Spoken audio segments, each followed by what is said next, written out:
All right, today we're going to be looking at Ohm's law. And Ohm's law is the relationship between voltage, current, and resistance in a circuit.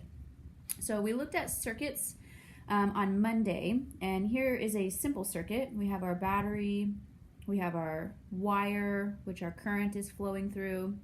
And then this thing right here, this is going to be new. This is called a resistor, which is similar to the light bulb, but we'll talk about this in a minute. This is called the resistor, like the light bulb, and we said that the light bulb causes kind of a traffic jam in the electrons, and they heat up and cause the light bulb to turn on.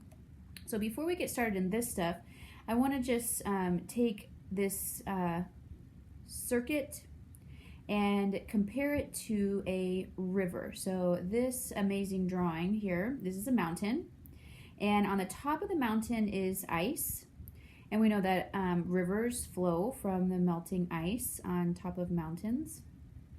So the mountain is kind of like the battery, and here this is all color-coded. So the green here, this is like the battery, this is the amount of ice.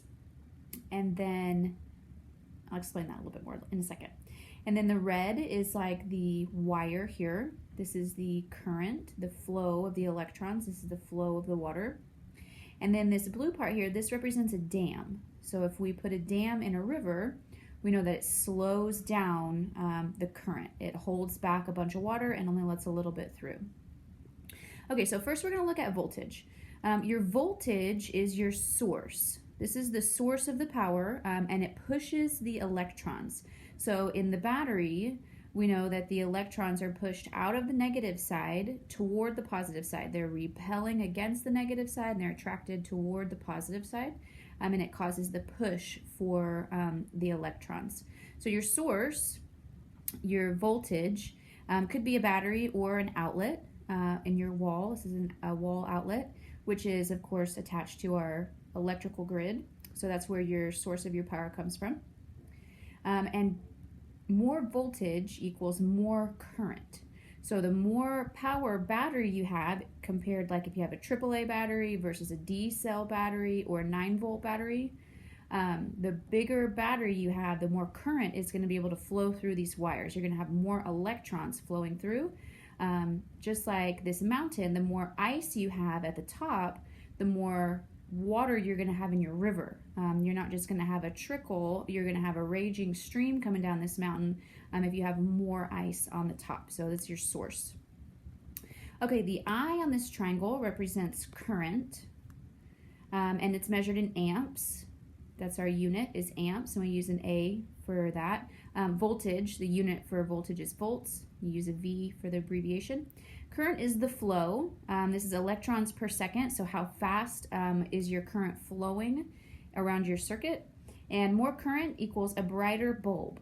So if you have a fast river here versus a slow flow here, if you have a faster flow of electrons, you're going to get a brighter bulb.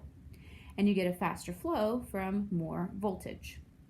More voltage causes more current causes a brighter bulb. And then R, we have resistance. This is measured in ohms. This is our unit, and it's the omega symbol here is your unit abbreviation. And this represents the pinch. And this constricts the flow of electrons. So we're going to pinch the flow here and here.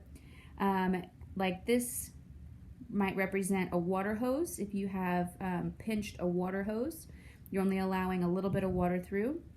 And more resistance, the more you pinch and have more resistance, you're going to end up with less current and a dimmer bulb. Okay, so this resistor right here, if you have a higher resistance, not as many electrons are going to be coming out to go into this bulb, so you'll end up with a dimmer bulb when you have more resistance. Now, the formula and the relation between these is V equals IR, voltage equals current times resistance.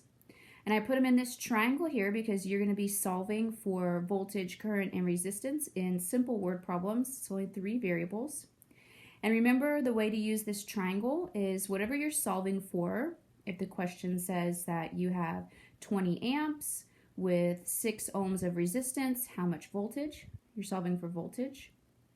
You're going to cover up the V, so pretend that's not there, and you're left with I times R. If you cover up the I, if you're solving for current in a simple word problem, cover up the I, and the formula you're left with is voltage divided by resistance. If you're solving for resistance, you're going to cover up the R, and you're left with voltage divided by current. So that's just a quick reminder of how we use this triangle, how we've used it throughout the year with different variables. So just either use the triangle here, or you can just rearrange. If you're solving for I, right, you just divide the R on both sides, and you get I equals V over R. Just like here, I is V over R.